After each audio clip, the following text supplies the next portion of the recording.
ಕನ್ನಡದ ನಂಬರ್ 1 ದಿನಪತ್ರಿಕೆ ವಿಜಯವಾಣಿಯಲ್ಲಿ ಪ್ರಕಟವಾಗಿರುವ ಈ ದಿನದ ಮಹತ್ವದ ಸುದ್ದಿಗಳನ್ನೊಮ್ಮೆ ನೋಡಿ ಬರೋಣ.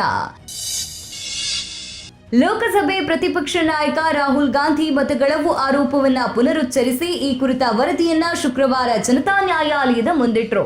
25 ಲೋಕಸಭಾ ಕ್ಷೇತ್ರಗಳನ್ನ ಹೆಚ್ಚುವರಿಯಾಗಿ ಗೆದ್ದ ಕಾರಣಕ್ಕೆ ನರೇಂದ್ರ ಮೋದಿ ಪ್ರಧಾನಿಯಾಗಿದ್ದಾರೆ.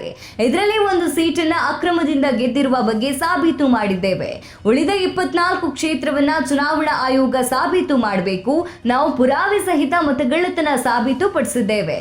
ಆಯೋಗ ಬಿಜೆಪಿಯ ಕುತಂತ್ರವನ್ನ ಜನರೆದುರು ಬಯಲು ಮಾಡಿದ್ದೇವೆ ಅಂತ ಹೇಳಿದ್ರು. ರಾಹುಲ್ ಗಾಂಧಿ ಸಹಿತ ಕಾಂಗ್ರೆಸ್ನ ಪ್ರಮುಖ ನಾಯಕರು ಹೇಳಿದ್ದೇನು ಎಂದು ತಿಳಿಯಲು ಇಂದಿನ ವಿಜಯವಾಣಿ ಸಂಚಿಕೆ ಓದಿ.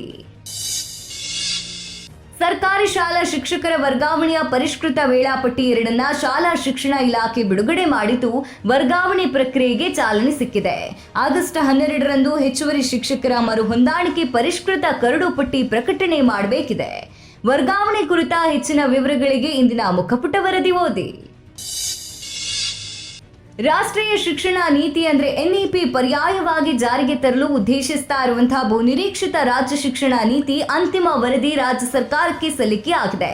ಪ್ರಾಥಮಿಕ ಶಿಕ್ಷಣದಲ್ಲಿ ದ್ವಿಭಾಷಾ ನೀತಿ ಅನುಷ್ಠಾನದ ಜೊತೆಗೆ ರಾಜ್ಯ ಮತ್ತು ಕೇಂದ್ರ ಪಠ್ಯಕ್ರಮ ಸೇರಿ ಎಲ್ಲ ಬೋರ್ಡ್ ಶಾಲೆಗಳಲ್ಲಿ 5ನೇ ತರಗತಿಯವರೆಗೆ ಕನ್ನಡ ಅಥವಾ ಮಾತೃಭಾಷೆ ಬೋಧನೆ ಮಾಡುವುದನ್ನು ಕಡ್ಡಾಯಗೊಳಿಸಬೇಕು ಅಂತ ವರದಿಯಲ್ಲಿ ಶಿಫಾರಸು ಮಾಡಲಾಗಿದೆ. ಈ ಹೊಸ ಶಿಕ್ಷಣ ನೀತಿ ಕುರಿತ ಹೆಚ್ಚಿನ ವಿವರಕ್ಕೆ ಇಂದಿನ ಮುಖಪುಟದಲ್ಲಿ ಪ್ರಕಟವಾದ ವರದಿ ಓದಿ. ಭಾರತದ ಮೇಲೆ 50% ಸಹಿತ ವಿವಿಧ ದೇಶಗಳ ಮೇಲೆ ಅಮೆರಿಕ ಅಧ್ಯಕ್ಷ ಡೊನಾಲ್ಡ್ ಟ್ರಂಪ್ ತೆರಿಗೆ ಘೋಷಣೆ ಮಾಡಿರುವ ಬೆನ್ನಲ್ಲೇ ಬ್ರಿಕ್ಸ್ ರಾಷ್ಟ್ರಗಳು ಒಗ್ಗಟ್ಟು ತೋರ್ತಾ ಇವೆ. ಈ ನಡುವೆ ಪ್ರಧಾನಿ ನರೇಂದ್ರ ಮೋದಿ ಮತ್ತು ರಷ್ಯಾ ಅಧ್ಯಕ್ಷ ವ್ಲಾದಿಮಿರ್ ಪುತಿನ್ ಶುಕ್ರವಾರ ದೂರವಾಣಿ ಮೂಲಕ ಮಹತ್ವದ ಮಾತುಕತೆಯನ್ನು ನಡೆಸಿದ್ದಾರೆ. ಮೋದಿ ಪುತಿನ್ ಮಾತುಕತೆ ಕುರಿತ ವರದಿ ಇಂದಿನ ಮುಖಪುಟದಲ್ಲಿ ಪ್ರಕಟವಾಗಿದೆ. ನವಣೆ, ಸಾಮೆ, ಹಾರಕ ಇನ್ನಿತರ ಸಿರಿಧಾನ್ಯಗಳಿಗೆ MSP ಯೋಜನೆಯಡಿ ಪ್ರತಿ ಕ್ವಿಂಟಲ್ಗೆ 5,000 ರೂಪಾಯಿ ನಿಗದಿ ಮಾಡಿರುವುದಾಗಿ ಕೃಷಿ ಸಚಿವ ಎನ್ ಚೆಲುವರಾಯಸ್ವಾಮಿ ತಿಳಿಸಿದ್ದಾರೆ. ಮೊದಲ ಬಾರಿಗೆ ಸಿರಿಧಾನ್ಯಗಳಿಗೆ ಕೇಂದ್ರ ಸರ್ಕಾರ 4,886 ರೂಪಾಯಿ MSC ದರ ನಿಗದಿ ಮಾಡಿದ್ದು, ರಾಜ್ಯ ಸರ್ಕಾರದಿಂದ 114 ರೂಪಾಯಿ ಉತ್ತೇಜನ ಮೊತ್ತ ನೀಡಲಾಗ್ತಾ ಇದೆ. ಈ ವಿವರಕ್ಕೆ ಸಮಸ್ತ ಕರ್ನಾಟಕ ಪುಟ ಓದಿ. ನ್ಯಾಯವಾದಿ HN ನಾಗಮೋಹನ್ ದಾಸ್ ವರದಿ ಸಲ್ಲಿಸಿದ ನಂತರ ಪರಿಶಿಷ್ಟ ಜಾತಿ ಒಳ ಮೀಸಲು ವರ್ಗೀಕರಣದ ಹೊಸ ಸಮೀಕರಣವೊಂದು ಮುನ್ನೆಲೆಗೆ ಬಂದಿದೆ. ಆಂಧ್ರಪ್ರದೇಶ, ತೆಲಂಗಾಣ ಮಾದರಿಯಲ್ಲಿ ಪರಿಶಿಷ್ಟರ ಪಟ್ಟಿಯಲ್ಲಿರುವ 101 ಜಾತಿಗಳನ್ನು 3 ಗುಂಪುಗಳಲ್ಲಿ ವಿಂಗಡಿಸಿ ಸಂಭಾವ್ಯ ಕಾನೂನು ತಾಂತ್ರಿಕ ತೊಡಕು ಬಗೆಹರಿಸಬಹುದು ಎಂಬ ಸಮರ್ಥನೆ ನೀಡಲಾಗಿದೆ. ಒಳ ಮೀಸಲು ಕುರಿತ ವರದಿ ಸಮಸ್ತ ಕರ್ನಾಟಕ ಪುಟದಲ್ಲಿ ಪ್ರಕಟವಾಗಿದೆ.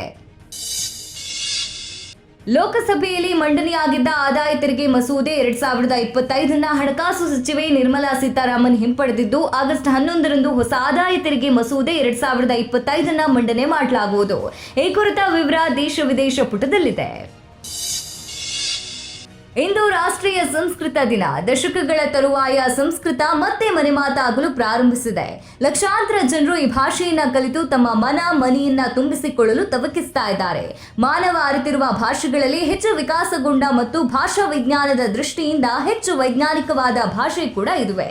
ಸಂಸ್ಕೃತ ದಿನ ಕುರಿತ ವಿಶೇಷ ಲೇಖನ ಚಿಂತನಾ ಪುಟದಲ್ಲಿ ಪ್ರಕಟವಾಗಿದೆ.